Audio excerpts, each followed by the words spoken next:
आपल्या भारतातील एक नामांकित सरकारी बँक आणि त्या बँकेचे कर्मचारी, अधिकारी, मॅनेजर आणि त्या बँकेच्या बँकर्स युनियन यांच्या वतीनं मुख्य कार्यकारी अधिकाऱ्यांना एक पत्र लिहिण्यात आलं। त्या पत्रामध्ये असं सांगण्यात आलं की कृषी कर्ज वसुलीसाठी आम्हाला प्रचंड मनस्ताप होतो आहे, आम्ही हतबल झालो आहोत आणि तुम्ही वरिष्ठ आमच्यावर प्रेशर टाकता आहात आणि पुढे अशा काही गोष्टी सांगण्यात आल्या, त्याच्यामुळे सरकारवर अशी परिस्थिती आलेली आहे, बाप दाखवा नाहीतर श्राद्ध तरी घाला। चला सविस्तर जाणून घेऊयात। नमस्कार, मी ज्ञानेश्वर खरात पाटील। आता मी मागे एकदा सांगितलं होतं की माझे सिनियर खूप मोठमोठ्या बँकेच्या वरिष्ठ स्तरावर काम करतात, त्या ठिकाणी तिथनं मला हे पत्र प्राप्त झालेलं आहे। कोणी जर ऑब्जेक्शन घेतलं की या व्हिडिओची माहिती खोटी आहे तर त्याला मी कोर्टात ते पत्र दाखवू शकतो, परंतु ज्या लोकांनी मला पाठवले आपल्या शेतकऱ्यांच्या भल्यासाठी, तर त्या लोकांचं नाव आणि त्या बँकेचं नाव आणि ते पत्र मी तुम्हाला इथे स्क्रीनवर दाखवू शकत नाही, त्याबद्दल तुमची माफी मागतो। त्या पत्राचा विषय मला तुम्हाला सांगायचा आहे। तर विषय असा आहे की नुकत्याच झालेल्या लोकसभा व महाराष्ट्र विधानसभा निवडणुकांमध्ये राजकीय पक्षांनी दिलेल्या कर्जमाफीच्या आश्वासनामुळे शाखांना कृषी कर्ज वसुलीत येणाऱ्या अडचणी। बरोबर, पुढे ते काय म्हणतात, महोदय कृषी कर्ज वसुलीला आम्हाला मोठ्या अडचणी येत आहेत।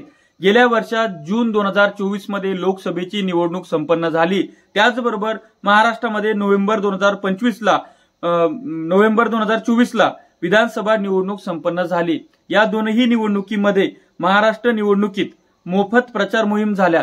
त्या मोफत प्रचार मोहिमांमध्ये मुख्य बाब म्हणजे राजकीय पक्षांनी आणि सर्वच मुख्य राजकीय पक्षांनी जाहीरनाम्यात लाडकी बहीण योजना, त्याचबरोबर शेतकरी कर्जमाफी योजना अशा पद्धतीचे आश्वासनं दिले आणि निवडणुका जिंकल्या। त्या निवडणुका जिंकल्यानंतर आता बँक त्या पत्रामध्ये एक विशेष बाब लिहिते आहे, त्याचा मला सगळ्यात जास्त आनंद झालाय की बँकेनं ती गोष्ट मान्य केली आहे। काय लिहिते बँक म्हणतीये की बँक हे कबूल करत आहे की निवडणुकीत कर्जमाफीच्या आश्वासनाने महत्वपूर्ण परिणाम घडवला। त्या पत्रामध्ये असं आहे की शेती कर्जमाफीच्या आश्वासनाने त्या ठिकाणी महत्वपूर्ण निकाल निर्माण झालेला आहे। म्हणजेच काय की शेतकऱ्यांमुळे सरकार निवडून आलेलं आहे, ही बँक सुद्धा या ठिकाणी सांगत आहे। बँकेचं म्हणणं आहे की आम्ही शेतकऱ्यांकडे गेलो तर शेतकरी म्हणतात सरकार कर्जमाफी करणार आहे, त्यामुळे आम्ही त्या ठिकाणी कर्ज भरणार नाही।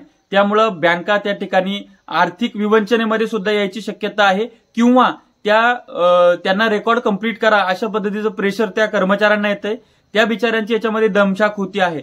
पुढे बँकेच्या पत्रामध्ये असं म्हटलंय की प्रसार माध्यमांमधील वृत्तांनुसार राज्य सरकारची आर्थिक परिस्थिती नसल्यामुळे कर्जमाफीचा निर्णय काही महिने आधी झालेल्या हिवाळी अधिवेशनामध्ये झालेला नाही आणि तो अजून सुद्धा लांबणीवर पडू शकतो। त्याच्यामुळं या ठिकाणी बँकेच्या पत्रामध्ये सुद्धा अजून एक पॉझिटिव्ह गोष्ट दिसती आहे की लोकांना जे असं वाटतंय की कर्जमाफी करणारच नाही, तर बँक स्वतः म्हणतेय की सरकार लांबणीवर टाकू शकतो तो निर्णय कर्जमाफीचा। पुढे बँक अशी म्हणतेय की कर्जमाफीचा निर्णय हा राजकीय असतो आणि बँक म्हणून आमचा त्यावर काही अधिकार नाही, मात्र वस्तुस्थिती अशी आहे की राज्य सरकारच्या कर्जमाफीच्या आश्वासनामुळे संपूर्ण राज्यात कृषी कर्ज वसुलीत मोठी अडचण निर्माण झाली आहे। आमच्या शाखांसाठी हे कर्ज वसूल करणे अधिक कठीण झाले आहे। या गोष्टीमुळे शेतकऱ्यांमध्ये प्रत्यक्ष पिढीची मानसिकता नष्ट झाली असून त्याचा परिणाम परतफेडीच्या प्रमाणात मोठ्या प्रमाणात घट झाल्याने झाला आहे।